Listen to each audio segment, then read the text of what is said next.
Welcome to Teen Talk, Navigating Teen Challenging Behavior. I am Pei Yi. I'm a parenting and teen challenging behavior specialist at Rainbow Parenting Practice.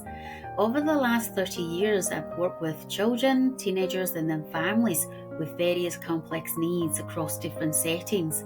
But it is my personal story, being a troubled teenager, that led me to the creation of my innovative parenting method, Thriving Together Parenting Method. It can help you and your team to have a more loving, respect-driven relationship and the happiness and harmony in your family home in 90 days. No matter what challenging behavior it is, how challenging it has been, and for however long your family has been in a difficult place. Many families came to me when they were in crisis or at breaking point. My TTP method is the secret to their transformative family lives. It can be yours too. I am thrilled for you to be here, and that possibly means you are a successful but stressed out parent who is managing a very demanding job but struggling to know what to do and how to help your troubled teen who is stuck in patterns of challenging behavior. You're fed up with trying everything but nothing works. You're looking for solutions yesterday and are determined to do whatever it takes to help your teen and family thrive. At Teen Talk, Navigating Teen Challenging Behavior, I will share all the insights I've learned from working with families and their teenagers over the years. I will not hold back. Let's dive in. Are you curious about what we're talking about today? Yes, I don't know what we're talking about yet, so I don't know what we're talking about today either. I think the audience might be very interested in it will be curious about what we are talking about today. And remember, we spoke about how things are going to be unscripted and you'll be really raw material, and we're going to stay with that throughout all the season. But I've got something really good today. I bought this set of cards, right? It's called, can you see? Right? It's called Helping Teenagers Talk About Their Lives. And this is the resources for supporting teenagers through meaningful conversations. And I thought, and this is done by Margot Sunderland. I'm not selling her stuff, but I just, found this set of cards really, really useful. So I thought what we can do is to just use this deck of cards, right? And then we'll draw the cards. And then whatever we draw, we'll talk about that today. Okay, sounds good. Yeah. Right. Let me just give it a shuffle. And then, okay. Right. Let's see. What is it we are talking about today?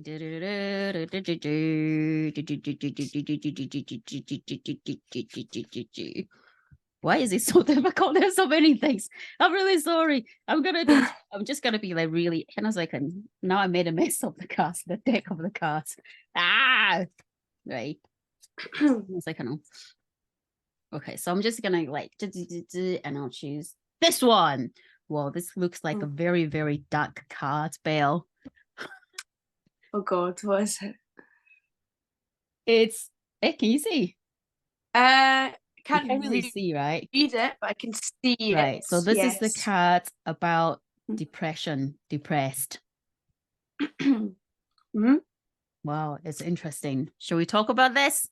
I don't have a choice not to talk about this. No, we don't have a choice. We're gonna draw a card, so we'll talk about this. Okay. Right. So depressed. What are your thoughts? Because I do know, for the past how many years, 10 years, 15 years that I've been working with teenagers and their families, there has been an increasing concern of teenagers' mental health, and not alone the situation with COVID. Yeah. Yeah. So I've seen that a lot as well. Yeah, it is quite concerning. But what are your thoughts on the feeling depressed and depression?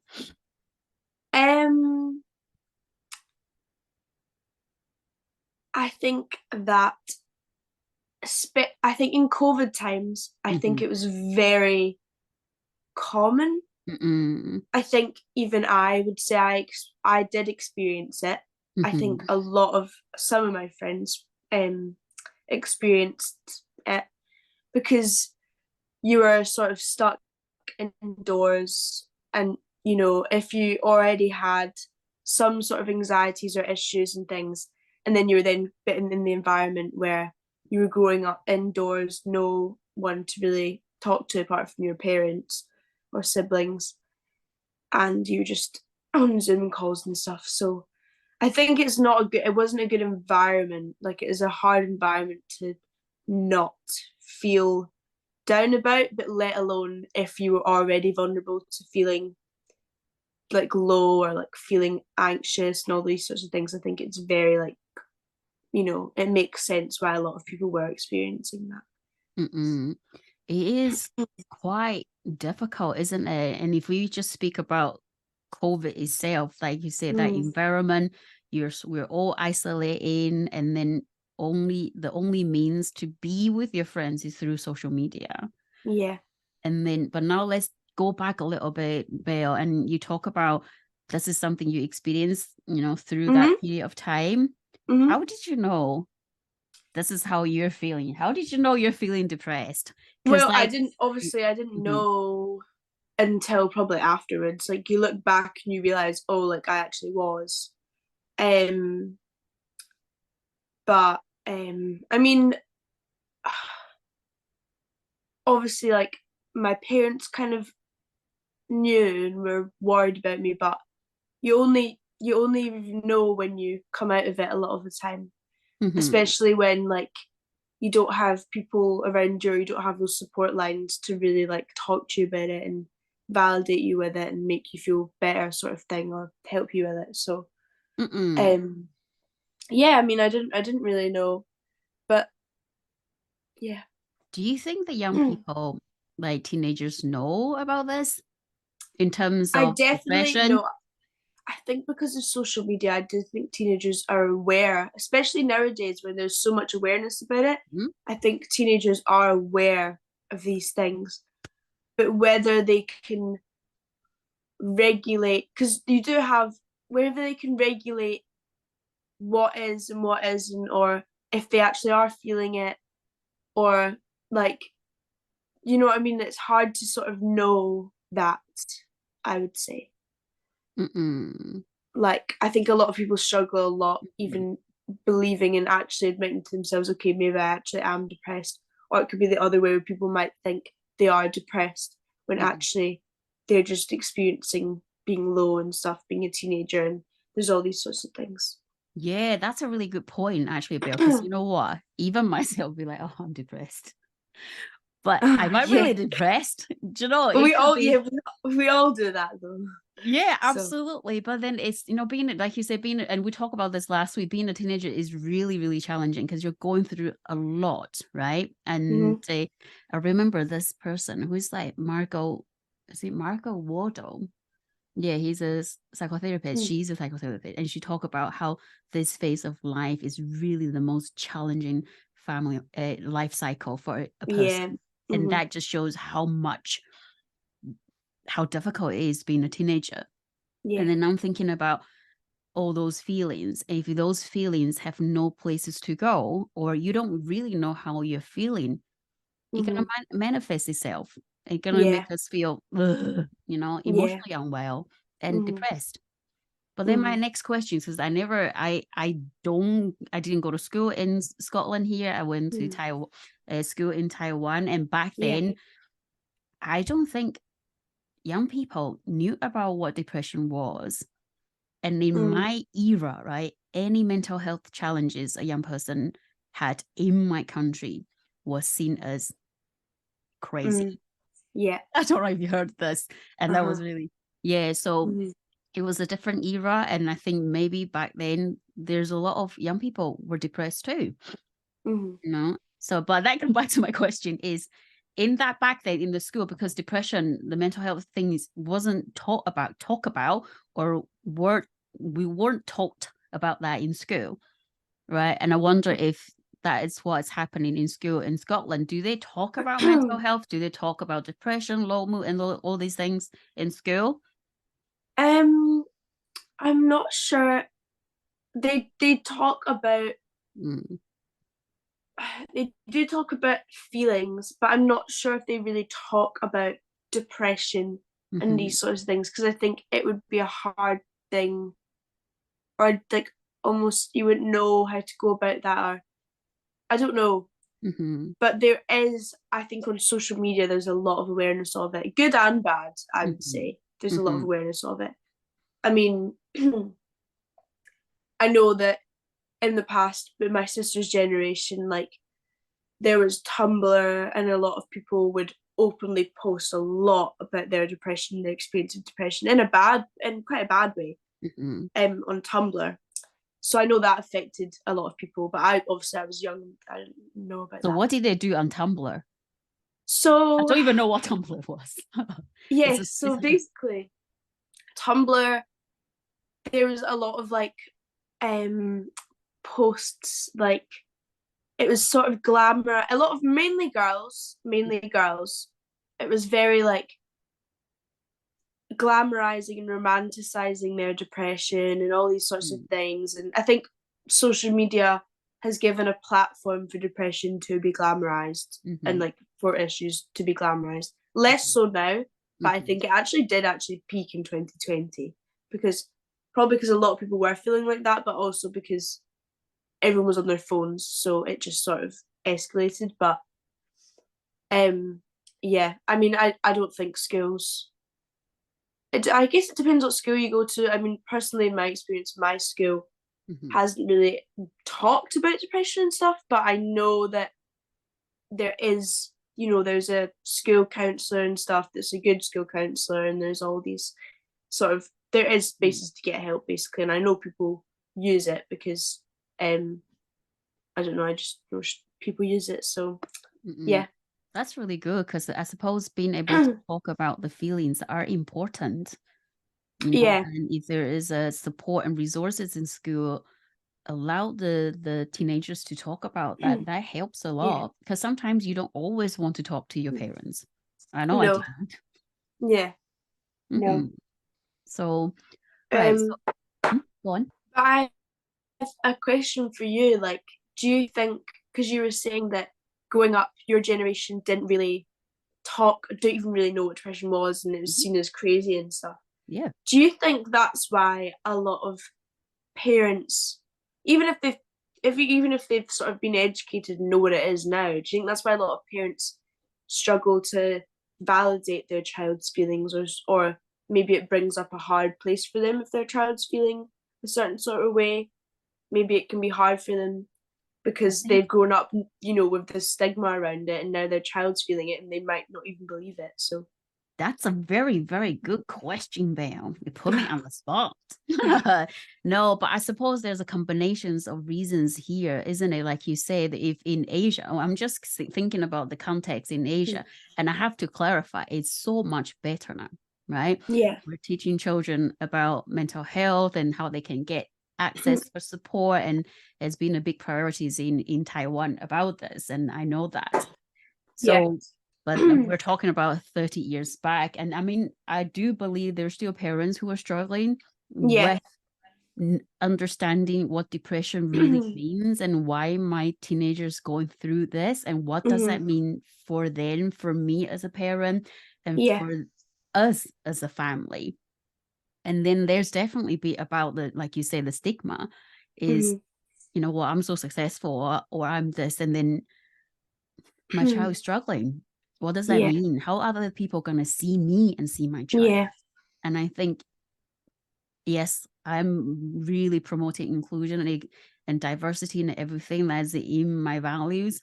However, when your personal values and expectation and how you were brought up, it all come into play in this. Yeah, it changes how you see things. I could be saying like, right, you know what? One day when I have a child, when I have a teenager, I'm going to be XYZ kind of mom. Yeah. But when I'm actually mom myself, I'll be like, oh God. Yeah.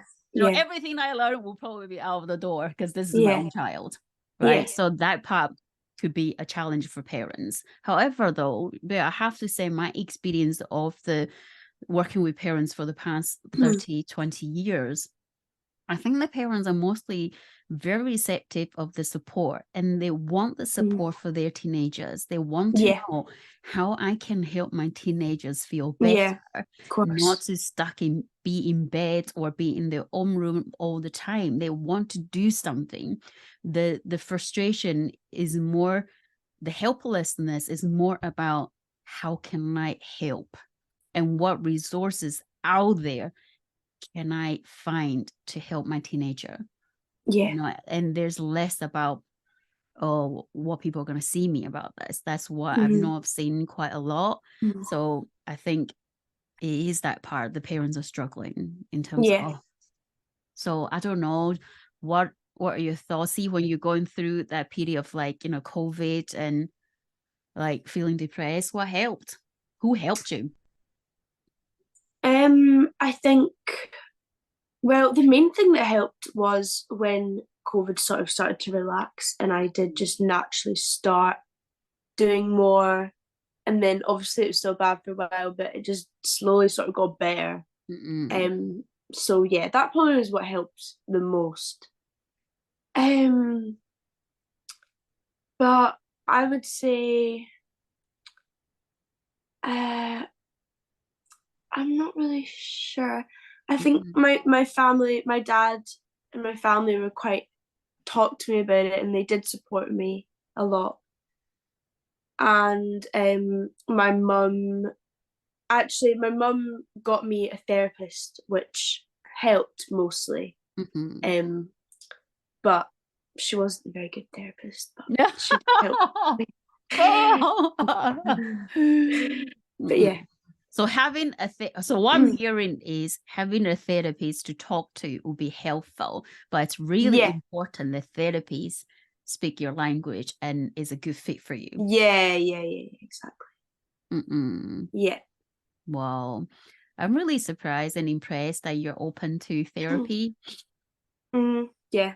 Because I don't, it's not something that I wouldn't say it really like properly worked for me, but I think I started it at the stage where I was sort of, it was, lockdown was breaking up a bit, and I was seeing people, and I think it was more like, I'd say it's more just having some validation on how you're feeling.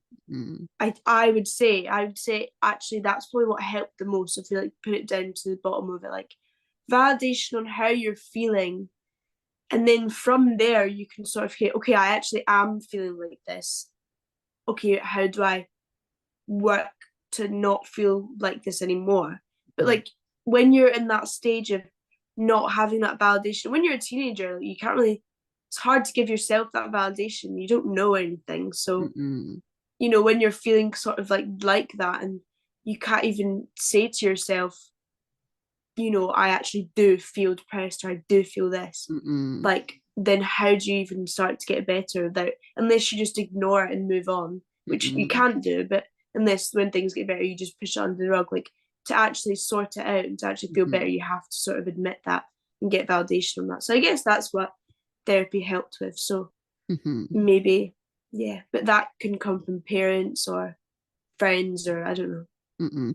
I am an advocate for therapy, Belle, right? But there is for me as a professional, there's always a context to it as to when do you access therapy, for what reason, and who is the people around you that can support you through accessing therapy. So, and this is one curiosity I have is, and it's the parents' challenges as well, because their teenagers don't talk to them. Yeah. And there are many reasons why they are not talking to the parents. Yeah, of course. But I want to know from your perspective, you don't necessarily have to talk about your experience. You can think about your friends. What are some of the challenges or the barriers for the teenagers who want to share their feelings or talk about things with their parents? Okay, so from a general perspective, from like me and my friends and everyone, I think there's so many different reasons depending on like the dynamic, like the type of parents and type of family it is. I know that my friends with very strict families, like it's not as much now, but when they were like 14, like prime teenage age, they found it hard to talk to their parents about these things. Whether it's like whether it's because the parents just don't really understand it, or just kind of want them to just feel better and start, not doing that and just, get up Give them and advice. yeah, like not advice. And or it can be, I know that for a lot of people, when they talk about their issues with their parents, even if their parents are very open in person, sometimes I feel it can almost maybe trigger a parent a bit. And even if a parent is doing their best, like there can be some sort of conflict there because of it. And I think when you're a teenager, you pick up on things so much. Mm-hmm. So, and also just the fact of being a teenager, like you don't really want to talk to your parents about these sorts of things. Or maybe a lot of teenagers have arguments with their parents and stuff, Mm-hmm. But why and not? maybe Why not? that's going on, Mm-hmm. at the same time. So maybe teenagers sort of just feel, I can't talk to my mum about this because we're not in a good place right now. Mm-hmm. And like, even if that's not really preventable, like maybe that's the point where you get other help for your teenager, because any helps, maybe it might hurt the parents' ego that they're not coming to them for help, but maybe that's what they need. Mm. But I don't know, just from what I can think of. That's really insightful, Belle. And that I think a lot of it is also the parents' experience as well. Like, what you just say, if I say something, it could trigger the parents and the Yeah, conversation totally went totally a different way. Or it yeah, could be about, yeah, don't do that, yeah, and rather than validating, oh, this is how you're feeling. Let's think about this a bit more, all of that. And the parents yeah, experience this too. And I yeah. suppose I am thinking about what would help though, because when you are feeling depressed and Mm-hmm, when you have all these feelings, you do need to have someone to speak to. And mm-hmm, not every family will have the resources and or the mm-hmm. financial means No, to of course. access a therapy, Mm, a yeah, therapist actually, access therapy. yeah. And And the NHS is really hard, because I know some people that went through the NHS and mm, CAMS and things, and like although it's good, I think it was a hard experience, and like it's hard to sort of, I know that a lot of people have said that it wasn't very validating either. mm, So I don't know. I think it's such a hard thing to do, isn't it? it To be really is honest. hard because I what mean, you that's what I would want to ask you. Like, mhm. what would you say if you had a child and they were experiencing this? Like, what would be your steps of them, like, to help them? Mm-mm. Well, my stand and values have always been, when I work with the families, I always want the parents to be in the position is that they are always the first person, people, their teenager want to come and speak to them about Yeah, of course. Yeah, anything, yeah. right? And I know the teenagers, if you say something, Mom, I smoked marijuana over the weekend with my pals, the first thing is like, what? Yeah, And then you only need that one, what? Your child will never come and speak to you again, yeah, right? And then it just escalates, deteriorates from yeah, there. But I'm yeah, still in the view is parents are important. They are the most yeah, influential people in the teenager's life. Yes, yeah. you want to spend time with your friends, but they always come back to you for guidance and stuff. So I always want the parents to be that people that their young person can come and speak with. What will happen though, Belle, you say if you go for a therapy, so if a young person go for therapy, right, and talk about how depressed I am, things are really difficult at home, or school is difficult and being experiencing bullying, all these things. But then when they go back to their family home life, she still or he still can talk to his families and parents Mm, about the challenges. Things mm, are not going to get changed, right? mm, You'll just be in the cycle of I feel bullied, I feel depressed. So the parents need to be supported to be in the position to be able to speak to their children, to their teenagers, yeah. and allow the Mm, teenager open that opportunity for the teenagers to be able to trust the parents. mm, Go, you know what? I can talk about the darkest thoughts I have or the mm, worst mistakes I made. My mm, parents are still listening and trying to mm, understand and help me through this instead of mm, what, mm, or yeah. like that's not true, you shouldn't have done that, you should have known better. So these are Mm, the things parents can easily do. And it's understandable because life is stressful. Thinking about you have to work and then parent, and then there's other extended family stuff. There's a lot of stuff going on. Yeah, of course. So, but that's what we have always do is to support the parents to how to stay connected with their children's feeling, being able to speak about things and be open-minded about what they bring. And I think I spoke about this last time, is be curious. Don't jump into, don't do that or do this. Be curious about their experience. So then you are best placed as parents to be able to help the teenagers with their feelings or the low mood and depression side of things. And then I think what you say earlier is really helpful, because when you are feeling depressed, you have no motivation to do anything. And that's the main part of it, isn't it? And then you also talk about it's only when you are out of the situation, then you reflect on it, then you think, okay, actually, I was probably a bit depressed because of the life circumstances. Right. So on this note, before I move on to talk about how, what other steps can help, I'm just curious about what are the signs, if you noticed afterwards on your reflection, like you actually think I was actually depressed? Because I think this will help the teenagers and the parents to know what are the signs they can look for. I think, the main thing is just feeling so unmotivated, not really being able to leave your bed. Sorry. Oh, still. It's okay. Not really being able to leave your bed. Belle's got a cold. It's okay. You're gonna have to cut this. It's fine. Hold on a second.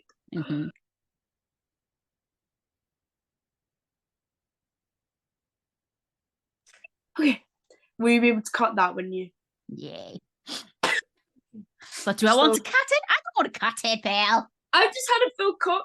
I want you to cut it. Yeah, I will cut it. It's fine. I think I can cut it. I'm not sure I can cut it. Maybe I can cut it. I hope if I can cut it, people will be watching this. Yeah, exactly. It's fine. What was your question again? Sorry. The science. How did you reflect it on the science and thinking, oh, I was feeling a bit depressed? Yeah. All right. Okay. Okay. So, the signs when I look back, I realized, well, I knew at the time, but when I sort of confirmed it, I was like, I 100% was depressed. I was unmotivated. I didn't really look after myself properly, mentally and physically. I sort of would shut people out a lot easier. Like even if my friends did ask to see me quite often, I'd be like, no, like I wouldn't go out.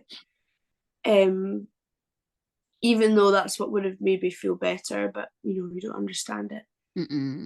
I think you get a lot of anxiety that comes with depression as well. A lot of insecurities, like a lot comes with depression. It's not just the feeling of being sad. And when I started to feel really low, I think that was what made me realize, okay, that was valid. Like I did actually feel like that. So I guess from a parent's perspective, like if you've noticed your child lost a lot of confidence and is not doing much, is feeling very unmotivated and maybe isn't engaged with anything, I would say that you have to sort of step in at that point. Yeah, because that's an indication actually your teenager is struggling. And those are really big signs to look out for. Thank you, Belle. Like losing interest in things and unmotivated, and then not wanting to look after yourself physically, everything become a drag or a big thing. You just want to stay in bed in your bedroom all the time, and you probably be quite irritable, grumpy, or want to sleep all day, and you can feel like you say, talk about losing confidence side of thing. You feel guilty or like, oh, I'm so worthless, I can't even do this, and these are really big things to feel, you know. So hopefully Yeah. the signs you talk about that can help the parents and the teenager to pay more attention to their emotional well-being. And I think what we often forget is, I tell this to the parents all the time. Do you know when you have a broken bone? Like Uh-huh. if you have a fracture, if I broke my hand and I wear a cast, is it a cast? It's a cast, isn't it? It's easy to see, right? It will Yeah. probably take 6 months and 3 months for this to heal. But then people can see this is a physical pain, right? And Yeah. people tend to be more understanding of, oh, she's got a broken hand. Let me help her with this and this. But Yeah. when it's emotional pain and emotional challenges, turmoil, I think people tend to struggle like a little bit more because you can't see it. No. Right. And I think that sometimes when the parents struggle as well, it's like she's just being lazy. You know, I've seen Yeah. she's never been like this and Yeah. she just XYZ. But that's the things I think is for parents to remember is like the emotional, the invisible emotional side of things is something we need to pay attention to a bit more. Yeah.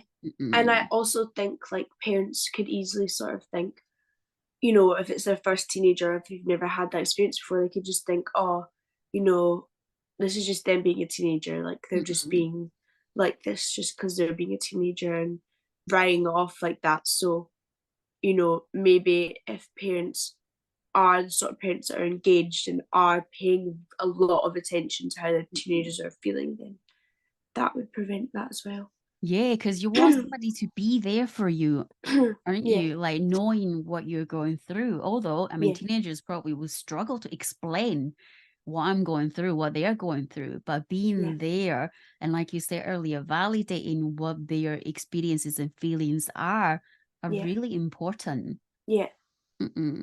yeah. Well, then I suppose there's a bit I haven't said is about how the parents can help, apart Uh-huh. from being open-minded, speak to them. And I suppose it's also about setting small goals, isn't it? And I suppose one thing to mention is depression could be situational. Mhm. You know, it could be like a COVID-19, it hit everybody, life circumstances changed, and that is situational. And there are things you can do to work through that process. But there's Yeah, also, the side of the chemical in your brain, which you might yeah, require some medication for that, and yeah, then you have to go to your GP for it. But regardless, what is causing the depression? I think setting like small fun activities to do, realistic expectation can be really helpful for parents, yeah, apart from talking. Even it's just like 3 minutes, sit in the garden having a hot chocolate. yeah, I agree. I Mm-hmm. honestly think like when you do feel depressed, those like small moments Mm-hmm. have so much more impact on you. Like one good conversation, like every because your whole world is just like awful and everything's just unmotivated and you're unengaged in everything and everything's just so like flatlining.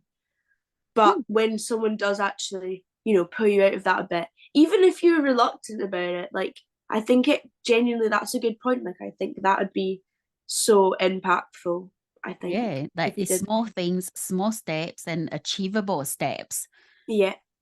But then again, like you say, really important to have someone they can speak to. If it's Yeah. not the parents right now, who else can the young person, the teenagers, speak to Yeah. talk about these feelings? Yeah.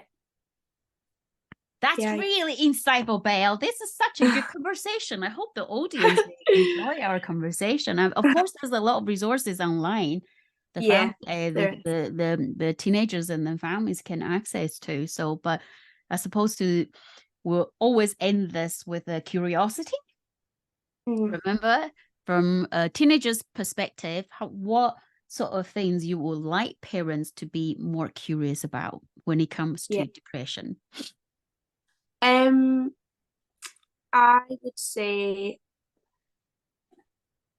I think parents should be more curious about if their teenager has depression, or even if a teenager doesn't have depression. I think parents should be curious to learn and sort of validate the signs of it.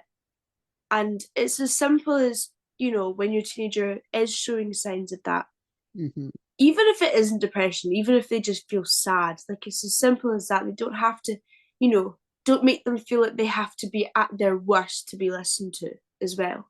So just, I think the most important thing is just to validate how they're feeling. And like you said, take them out of it a bit and do activities and that sort of thing.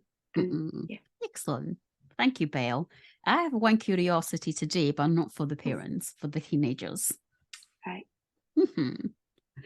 So let me think about. There's so many in my head. I need to decide one. That's why it's just challenging. I suppose one curiosity I have for the teenagers is when you are feeling depressed, when your families are there around you to support you. I suppose it's being curious about what they are offered to you. Yeah. Right? Instead of just not doing that. You don't understand. You don't do this. And if they don't understand, if they say that you think they don't understand, help them understand. Yeah. That's a really important mutual process. We're encouraging the parents to be curious about the feelings, the depression and what teenagers are thinking. But at the same time, I want to encourage the teenager to be curious about where the parents are coming from. If they say, why don't you try this? Where is what can we be curious about? It's from a good place. But if the teenagers could be open-minded and be curious about what's been offered by the parents, that might open up a lot of possibilities and opportunities to help them to feel better in many different ways. Yeah, I agree. I really love what I just said. That's crazy. Yeah. Oh, but this is really, really, really good. I really enjoyed it. And thank you, Belle, for sharing your own personal story. Now I have to go back to reflect to see if I was depressed as a teenager 13 years ago, not knowing what I know. But thank you today. No problem. We'll speak soon. Thank you to everyone at home or on the go for listening. If you find this show helpful, please hit that follow or subscribe button. It does wonders for the show, so more people can find Teen Talk navigating teen challenging behavior organically. If you have any questions about anything we've talked about, please drop me a line at pei@teentalkpod.com. That is PEI-I@teentalkpod.com. I read every email I get, whether that's an episode idea, a guest recommendation, or just a simple note about how the show has impacted you. I'd love to hear from you. I am Pei, and I'll see you on the next episode.